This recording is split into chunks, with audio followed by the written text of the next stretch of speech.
بسم الله الرحمن الرحيم الحمد لله والصلاة والسلام على رسول الله صلى الله تعالى عليه وسلم. لكتابي نياب مفردات الفاظ القرآن الراغب أصبهاني رضا رحمة الله بسرية داب باري قيشتنا وشيء أمد لبيتكاني ألف أفرمي أمد قال تعالى تود لو أن بينها وبينه أمدا بعيدا. أمد بمعنى الزمان دي يعني بين خوش لرجال لنوان أوان وبناها كان ينا أمدا بعيدا الزمن يدور هبه دور أفرمي والأمد والأبد يتقاربان أمد كلمة زور نزيك ليكو لكن الأبد عبارة عن مدة الزمان التي ليس لها حد محدود ولا يتقيد. أفرمي بلام أبد ما بسي بيه چيه ما بسي بيه أو زمانية هر مدة هر دوكيان مدة زمانه بلام حد كينية قيد كينية هر أرواع أبد هتا لا يقال أبد كذا قد ناتواني بالله أبد كذا باشا أبدي فلانة شتك أبد انتهيني أي أمد شيء مدة لها حد مجهول إذا أطلق حدك مجهوله يعني كوتايه أمد بلا مجهولة كزنا زنك هي كوتايه لو تشي اللحظة تربية لو تشي زور زيادة تربية كابو أمدي قريب وأمدي بعيد هي بو يخوي بلا فرمي أمدا بعيدا دور إن جاء فرمي أجر هندجار طبعا إذا أطلق أجر ببي قيدوت أمدا أمدايا مجهولا بلا كوتايه في الأخيرة فرمي وقد ينحصر هندجارج بتكتر أو تري لوا حصر أكريل لشتيكا مثلا أمد كذا أمدي أوشتا باشا أو بكورتيا يعني زمان كذا زمان فلان اشتو طوال والفرق بين الزمان والأمد أن الأمد يقال باعتبار الغاية والزمان عام في المبدأ والغاية. إما غاية يعني انتهاء كوتاي مبست على أمد لقد زمانه فرق شيء زمان بو سرتاي مبستو كوتاي مبز بكاري بلام أمد تنها بو كوتاي مبز بكاري باسي بيشتري تيامي بلام تو تواني زمان بو ماضيش بكار بيني بو لمو بيش بكار بيني بو سرتاج بكار بيني بلام أمد ناتواني بكاري بيني. ولذلك قال بعضهم المدى والأمد يتقاربان بو يهندي قلت أنا مدى وأمد نزيك ليك وچونك مدى شرب معناه انتهاء وغاية دي أمن دي باس كله وشيء أمد لقال شاء أبدي لقال تيكل كرد شو أبد لقرآن زور بكاريت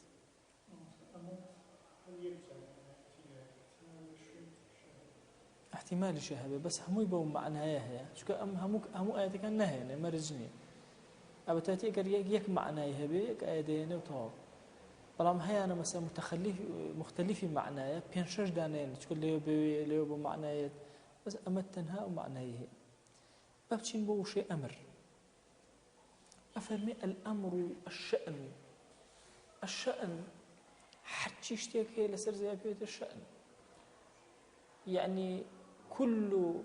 ما يحدث هو الشأن حتى يشتي الرؤى بيوت الشأن كل يوم هو في شأن باشا في أمر جمعي أمر أمورة مصدركي آمرت هو مصدر أمرته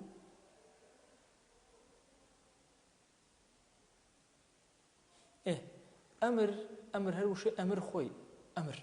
مصدري أمرته يأمر أمر يا أمر خوي وشك لا معناه كوهاني أو هاي معناه ومصدر أمرته مصدري أمرته باشا كمصدرك بكار يعني أمر يعني شيء إذا كلفته أن يفعل شيئا مصدري معناه تكليف كرب هرشتك بتأمر وهو لفظ عام للأفعال والأقوال كلها جوانزني أمر تنها لقول نانا اشتيكي زور عامة شون شأن عامة أمر عامة هم أفعال وهم أقوال أقرأته وعلى ذلك قوله تعالى إليه يرجع الأمر كله إليه يرجع الأمر كله هم أقريته ولا إخوة باشا هم أمريكان أقرينا ولا إخوة باشا إتر أقوال وأفعال هم أقريته وقال قل إن الأمر كله لله يخفون في أنفسهم ما لا يبدون لك يقولون لو كان لنا من الأمر شيء باشا هم أمريكان بدس خوايا زۆر شت لە نەفسیانە دەرەخەن و بۆ تۆی ئەشارنەوە بۆ تۆی دەرناخەن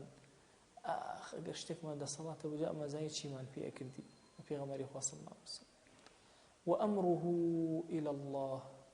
عينا أو هم أو أمرنا بمعنى شيء أقوال وأفعال وهم شتي أو تأوي معناه كثير هالشيء إبداعاته شتيك إبداع أكري لنبون وإهانته بون أو تنها بدس خوايا في أوتي أمر ألا له الخلق والأمر آية خلق دروس كردن وأمر إبداع بس بدس خوايا يعني هل بدس أونية ألا له الخلق والأمر ويختص ذلك بالله تعالى دون الخلائق أما بس بيوست بخوا ومسلي إبداع وقد حمل على ذلك قوله تعالى وأوحى في كل سماء أمرها باشا اما وحي ما ناردو بو همو يكيق لأسمانا كان شي ما بو ناردو أمرها يعني جوري إبداعك ما بو ناردو وعلى ذلك حمل الحكماء قوله تعالى حكماء وتويهنا كاكا أميك أخوي قول أفرمي الروح من أمر ربي قل الروح يسألونك عن الروح قل الروح من أمر ربي حكماء فرمي أنا أو أمر ربي يعني من إبداع الله تبارك وتعالى اشتيك أخوة إبداعي كردوا دروسي كردوا كزنات وأنا ودرختنا وقوله إنما قولنا لشيء إذا أردناه أن نقول له كن فيكون هرشتك إما كأمانة دروسي بكين خلقي بكين أردناه إرادة من لسريه بس أو نبلان كن فيكون يكسر بون طبعا عقائدي أشاعرة وما تودي اللي رأي كان هي أبش أوي باشا كوني شنايا بأخوة كبلا بابا بس إرادك أبوه وتنكشنايا أي باشا بفرمي أن نقول له كن فيكون أمش أصبحاني رجيك أشاعريتي أبوي أفرميتشي فإشارة إلى إبداعه وعبر عنه بأقصر لفظة أما إشارة بو أكردو كإما بمانو إبداع يشتبكن ما نقوينا وتمان بوا أي باشا تعبيري لك داوته بكرتلين كلمة كنا وأبلغ ما يتقدم فيه فيما بيننا بفعل الشيء بل يخترين كلمة حالي بجاردو كإما لبيني خومانا أقر إما بمانو أمش تدروس كين بلين ببا أبي ونمونا أما بو تقريبا لا أما قلنا لا إخوة أورشينا بمجرد إرادك أبوه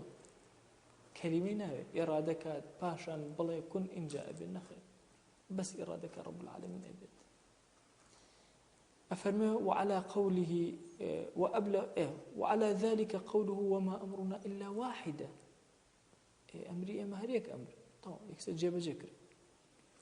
فعبر عن سرعة إيجاده بأسرع ما يدركه وهمنا ماشا وهمي إما شن بس سريع تيبقى خوا جل جلاله تعبيري بوك سرعتك يعني إيجادي أوشتا دروزبوني أوشتا أقل بنسبة إنسان وكورترين كذا ويبالله بابا بوا خوا يقول أم تعبيري بكار هنا بو التقريب الذهني أما قلنا لحقيقة أمرك شيء ومجرد إرادي خواش تكبوا ماشي والأمر التقدم بالشيء سواء كان ذلك بقولهم افعل أو وليفعل أمر أو هيك هنقاو أن ريبوشتك جيب كري باشا بقسي أوان كوتوان افعل أو لا تفعل أو بيش أو يشتكر بدا كلمة مثلا على اقتل يكسر مباشر لدوي أكوجي أو كان ذلك بلفظ خبر يا بخبر أو تريهن دي جار أمر ناكا وتاتي أجر آداب زور بيلدني وأنا كان أمر زور كم أبيت شون بۆ نمونە کەسێک میوانە لە ماڵێکا دانیشتو بڵێ ئەرێ تخوا ئاوم بۆ بێنن باشە تۆزە ئەمرێکی تێ خۆش نی ئەوانە ئەتیادی ئەڵێ وەڵاهی من تونیمە من خەبەرێک ئەدا کە تونیمە باشە یەکسەر ئاوەکەی بۆ ئێهێنرێت چونکە زەمینەن کەوتوێتی تونیمە ئەمری کردووە بە ئاو بۆ خۆی ئەرێ نەخەوین خەومیە مەسەلەن کەوتی خەومیە یعنی بخەوین باشە خۆی ئەوە خەبەرە ئەیدا خەبەرێکە لە خۆی ئەیدا بەڵام معنایەکی تێ خۆی گەورە لە قورئانە فەرمێ والمطلقات يتربصن بأنفسهن 4 أشهر وعشرة مطلقات بچوار مانگو دەڕۆژ دابنیشن باشە يتربصن بأنفسهن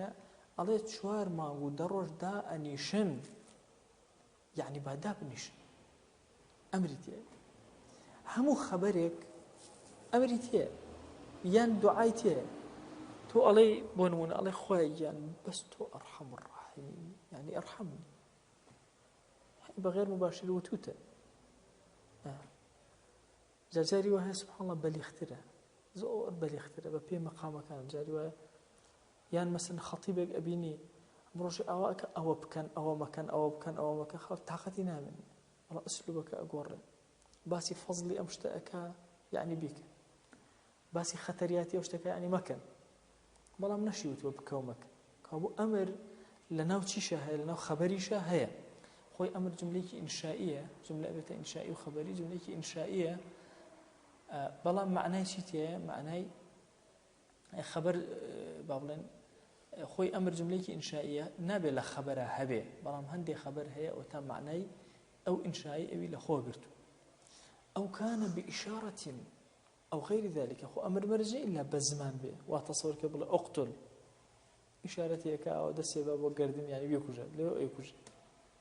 باشا يان غيري أو مرجني شون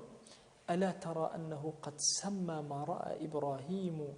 في المنام من ذبح ابنه أمرا على أن نبني خوي قورا نايب أمر بردوا كاتيك إشارة نية غير إشارة خويك لخوا بنيتي ككركي سربر بأمر حساب كردوا قال إني أرى في المنام أني أذبحك فانظر ماذا ترى يا أبت افعل ما تؤمر جبجك أويك أمر بيكرا وإباش أمر بينكرا وأم خوي بيننا خوي أنبياء عليهم الصلاة والسلام وحي باشا أويك بينرا وبخو ناو نرا بأمر كاو بإشارات بخو بهريك لوانا اعتيادي أبيته مسألة أمر واضحة مرجني أمر عليكم السلام ورحمة الله مرجني أمر إلا أمرك بكلمك يبيض أو تا فرمايشتك فسمى ما رأوا في المنام من تعاطي الذبح أمرا ما شاء لما يكوا من الله كيخوي أولادك كيخوي لخوا سر أبر أما يندانا بشي بأمر شوك إشارة بو أمر وقوله تعالى وما أمر فرعون برشيد أمر فرعون رشيد نية يعني تشتكي الرشيد نية عام في أقواله وأفعاله لأقوال وأفعاله الرشادتين كسيك الرشيد عقل تيجيشتو نية كاتي علي أتى أمر الله إشارة إلى القيامة إشارة أمور رجل قيامات فذكره بأعم الألفاظ كام لفظ الزور عامة كأمر أو بكار هنا وبوشي بهاتني رجل قيامة بل سولت لكم أنفسكم أمرا هم آياتي تريان أي ما تأمر النفس الأمارة بالسوء على سولت لكم أنفسكم أمرا نفسي خوتان أمشتي لا تشيكل لا سهل كردون وجوان كردو بوتان سولت لكم أنفسكم أمرا أمرك بؤ وترتيب كردون نفسي أمارة أمرك بيه كردون وأمرك خراب وجبجتان كردون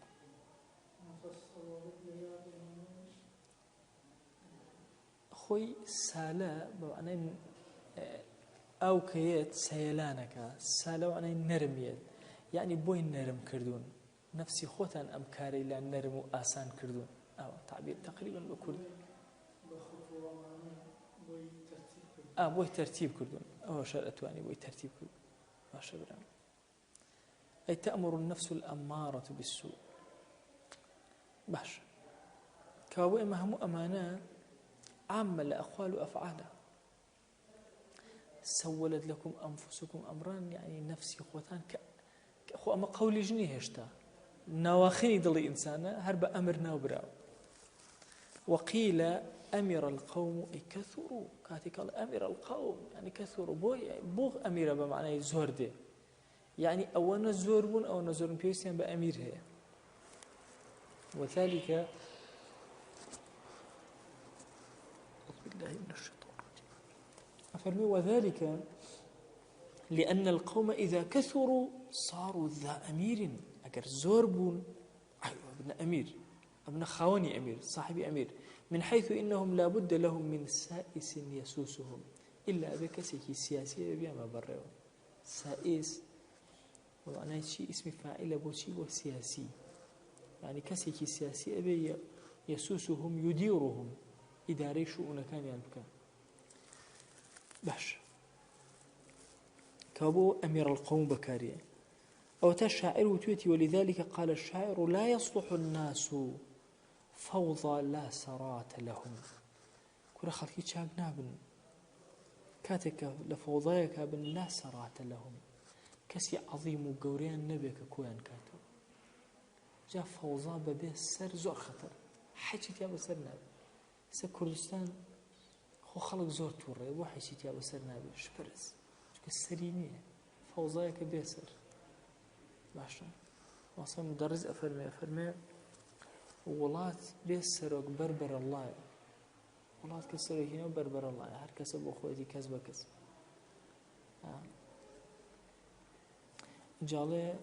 سروك بيداد سروكيش بيداد دردو بالله سروكيش بيداد قريه دردو بالله مصيبة باشا كأما لم دوانان أجر نية هروي أجر هي هروي الله وقوله تعالى أمرنا مترفيها أي أمرناهم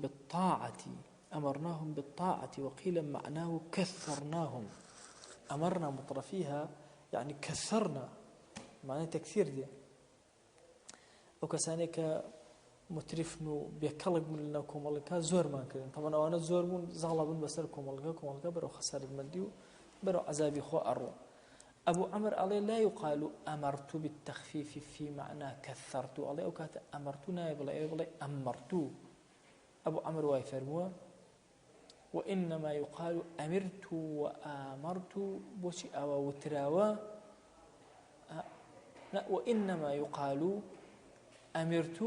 وآمرت أي بلين شيء أجن لين أمرت بلين شيء الله بلي كاك أمرت بلي ين بلي آمرت أو بكار بينا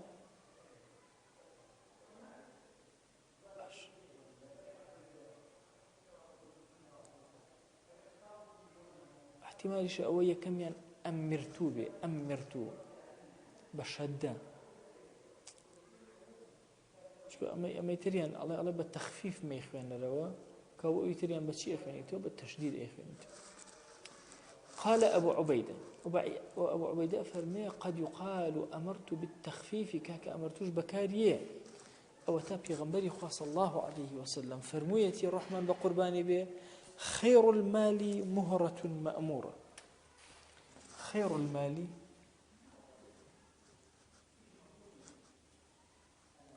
مهرة مأمورة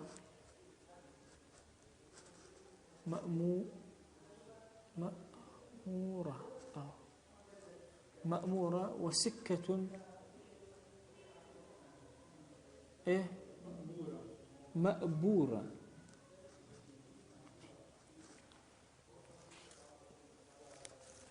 مهر لأصل لزمان عربية بجوانو أو ترى جوانو هني خومانات شيء بشيء أسب لزمان كردي بتيا بيته جوانو ما يني بتشوك يا أسبي بتشوك كراءكاتو أو هناك أخوي هلا بزنتو بيته مهر أصلي مهر بمعنى جوان ده يعني زۆر جوان بۆیە لە کوردیشەوە جوانوو وا لێک دراوەتەوە چونکە زۆر دیمەنە جوانی هەیە بۆیە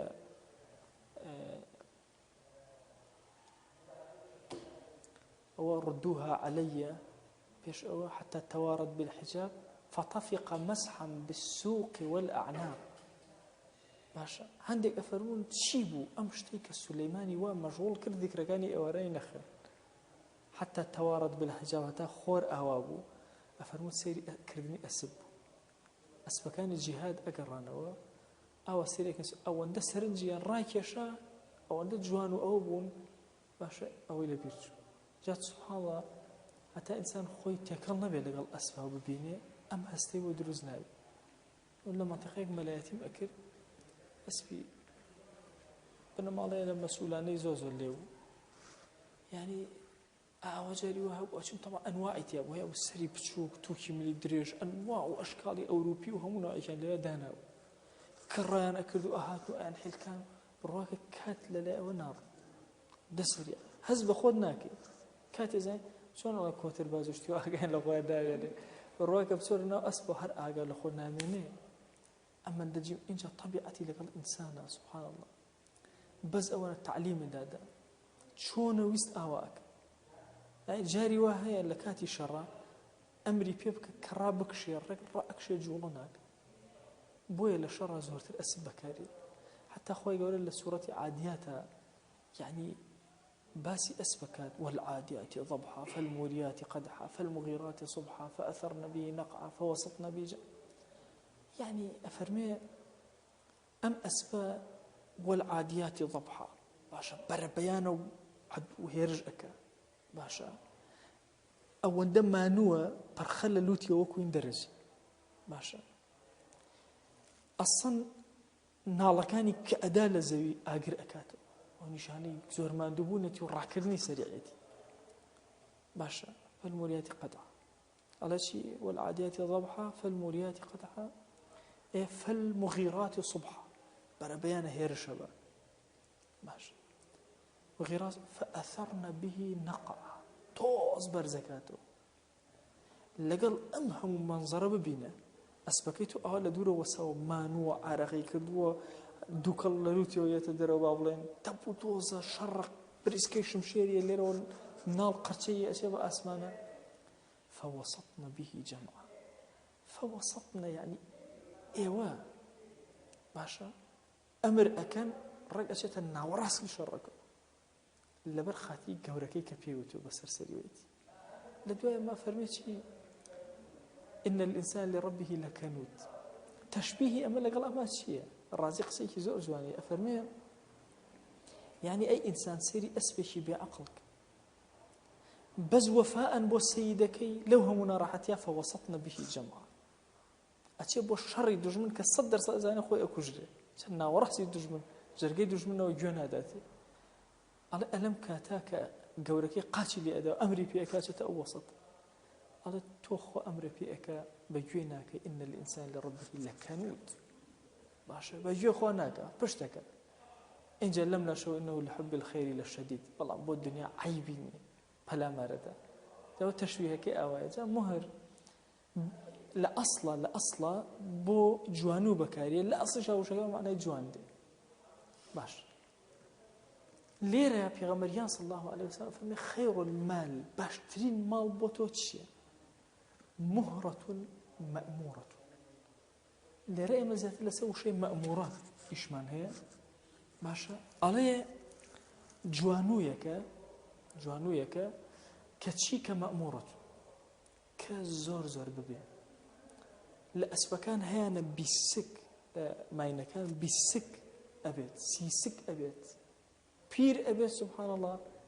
زور عجيب حر بري خوي أدا بويش مهرة زورت العربة بكار هذا بلام لم فرماش لباز ما بس مهرني يعني بخيو كردني أجل كان بو زياد بون باشترين مال خيري كي زور قوريتي إتر مرة إتر مانجا إتر هرشتكي أسفا هرشتكي لم بيناوا يعني زياد أكا وشكاني أو مالك زور باش وسكة مأبورة أبر کە داری خورما ئەنێژی ئەڵێ ئەبەرتو باشە تەبیر ناشتنی ئەوە سەکە بە معنای طریق دێ طریق طبعا ئەو دار خورمانی کە ئەنێژی خۆ دوای ئەنێژی کە ڕێگا لە بینیانە هەبێ کە تۆ دوای سێرەکەی لە دوورەوە ئەوەندە دوور و درێژە ئاوا ئەەکەی ئەڵێ ڕێگایە ئەڕوا بە بینی ئەم دار خۆرمانە ئەفەرمەشی یەکێکتر لەوانە زەرعاتە خێڕڵمان بەڵام بە شێوازێکی تەردیب مەعبوورە نێژرابێ شپرز نەبێ باخەکە مرتب بێ دیمەنێکی جوان ئەدا و باشترین ماڵیشە کە بەرهەم ئەدا بۆی ئێستش لە ئەگەر هینی نوێیە دیقەت بدەی ئەڵێ کاکە دارێکە لەگەڵ دارێکی ترا بە ئەوەنە مەتر بینی بێ و ئەوە بەو شێوازە و بە تەڕێقە ئەم شتانە هەمووی ئێستا هەیە بەڵام دیقەت بدەن وەسەکەتون مەعبوور باشترین ماڵی ئینسان کەوا بوو لە دووشتە ئەتوانێت قازانجێکی زۆر کە ئیسفادەی لێ بکە چ لەو ئاژەڵانەی کە بەردارن باشە کە زۆر زاوزەیان زۆرە باشە زاوزەیان زۆرە زۆر بە بەرەکەتە لەگەڵ چیشە لەگەڵ ئەو باخ و باخات و ئەوان وفعله أمرتوه فعلكي ليرة بريتي لشي لأمرتوه أبو عبيدة أفرمي أو قصي أو عمر كعلى النبي بلي أمرتوه بلي أمرتوه هاني وقرئ أمرنا مترفيها باش أمرنا مترفيها نية يعني كثرنا أمرناش نداوته أي جعلناهم أمراء إما كردوم أن بأمير وقوريان باش أمرنا مترفيها يعني إما مترفة كان من باشا فاسدة كان مفسدة كان من كردو بشي كردو بأمير وقورة وكثرة الأمراء في القرية الواحدة سبب لوقوع هلاكهم هربا مخوا هلاكي بردون بوتك أجر أمير زوربو أم باشا أو باشا أزم كيف برش رمان براخا باشا أولي هركس حساب وكسيترناك فأهلكناه ولذلك قيل لا خير في كثرة الأمراء هيج خيرك نية لزوري أمير كان أمير زور بن أما هيج خير اختيان نية وعلى هذا حمل قوله تعالى حمل كرا متيخوال استر أمان وكذلك جعلنا في كل قرية أكابر مجرميها يعني يكمل أمير مجرم قوري مجرم هنا مانا لهم قرية شنك كذا منا وكإرادة ما كذب بأنفوتين وقرئ آمرنا لبرئ وكذلك جعلنا وكذلك آمرنا في كل قرية أكابر مجرميها أي أكثرنا كبير مجرم كان من زور كردون باش ائتمار يعني شيء قبول الأمر أو أمرك قبول كي ويقال للتشاور ائتمار لقبول بعضهم أمر بعض باش هندك أمري هندك ترور أجرن فيما أشار به باش لو إشارتي بيدا لو بيشور لك كسيك أمري كسيك كتير ورقت وقبولي كرجي بجيكا أو ناوي لأن شيء ائتمار قال تعالى إن الملأ باشا يأتمرون جاء ألينا توزع الوساكن سي ائتمار هاي معلن مؤتمرك من بس يعني يشتك من بس بو ليكولينو تاوتويكنو مشورت كرن نسا قضيك أما كانت مؤتمر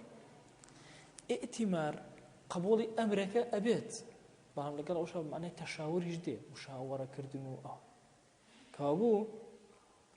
مؤتمر بو شيء بو مشورة كردن لسر روداوي لسر حدثي لسر بابتي مثلا بو شيء أما يبي أو ترسوك لم مشورته راست أما مشورته أو مشورتك أو شيء بلام يكي قبولي أو يقصي أو يتركها يكي قصي كيبته أمر ويكي شيبته مأمور أوتوماتيكي أو يتيا بويا وشي آمروا ائتمار بكارهين أفرمي قال تعالى إن الملأ يأتمرون بك يعني يتشاورون فيما بينهم ليوقعوا بك واضحة إسا قال الشاعر وآمرت نفسي في أمر أي أمري أفعل آمرت نفسي يعني تشاورت نفسي استخرت الله وفكرت في ذلك الشيء وشاورت الناس ليرى على آمرت نفسي يعني شيء ممكن ولا قال نفسي خوما مشورتك بس كل ليرى وأنا مشورتي مشورتم کردووە ئەی ئەمرەیە ئەفعەل کام لەو دوو ئیشەی خۆم جێبەجێ بکەم کامیان جێبەجێکەم چیم کردووە مشورەتی نەفسی خۆم کردووە. وقوله تعالى لقد جئت شيئا إمرا ويقول لك أفرمي لقد جئت شيئا إمرا لسورة كهف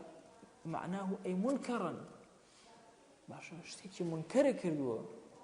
شتيكي خراب كردوه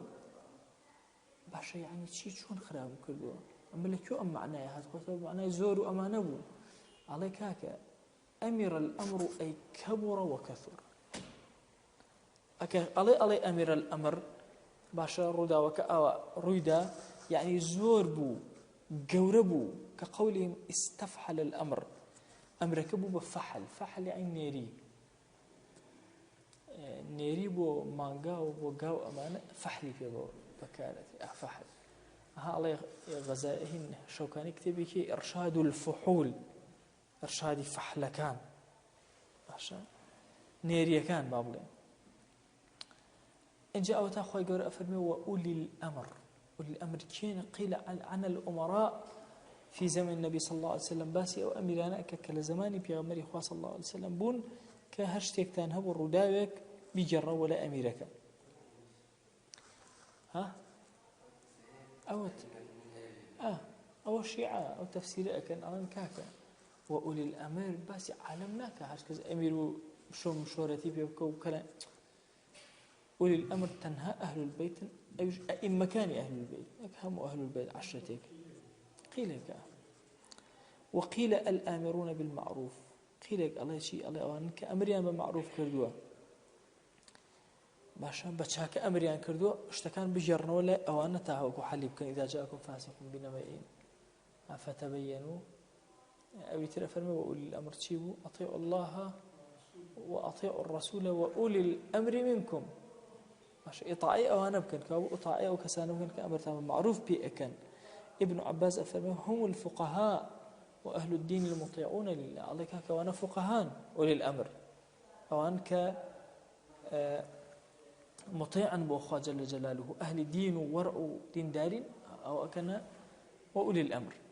وكل هذه الأقوال صحيحة أم أفرمي شيء هم أبقصان الراس ووجه ذلك أن أولي الأمر الذين بهم يرتجع الناس أربعة أم قصي زور عظيمة الله هرشي أويك خلق أجرنا الدواوة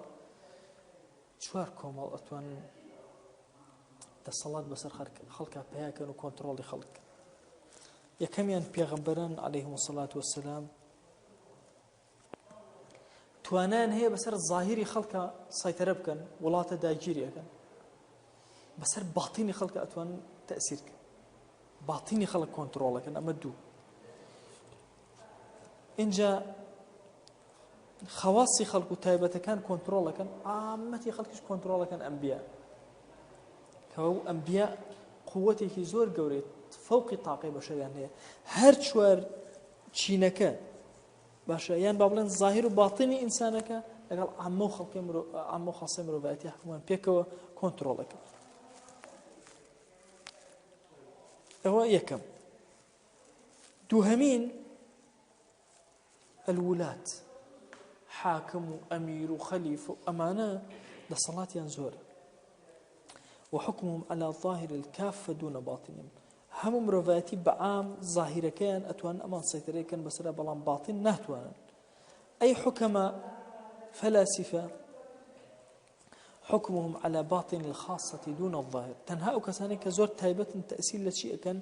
للناخيان أكن تأسيل للدروة ناكن شكل الدروة والوعظ أو أنك وعظي خلق كانوا إرشاد كانوا ملاكان حكمهم على بواطن العامة دون ظواهرهم باشا حكم أمان تا كيو بركا تا بركا ك باطني إنسان إنه ظاهري يعني بو چونك كبرك وعظ أتا تأثير للظاهر أنت عادي وعظك بلام تأثير للباطن يعني قرآن كريم بس باطني أنا أهنا باش دون ظواهرهم مش تأثير لظاهرنا كبلام لسه باطن تأثيرات زور كفعلا تورا كبرى فقير توصل أمشجاري دینارێکی پێ کردووە پێ نەکردووە مادیەن، بەڵام تۆ ئەتوانین دڵخۆشی کەیهانی بدەی وەی کاری زۆر گەورە کاو جێبەجێ بکە. بەس بێ وصلى الله على سيدنا محمد وعلى آله وصحبه وسلم.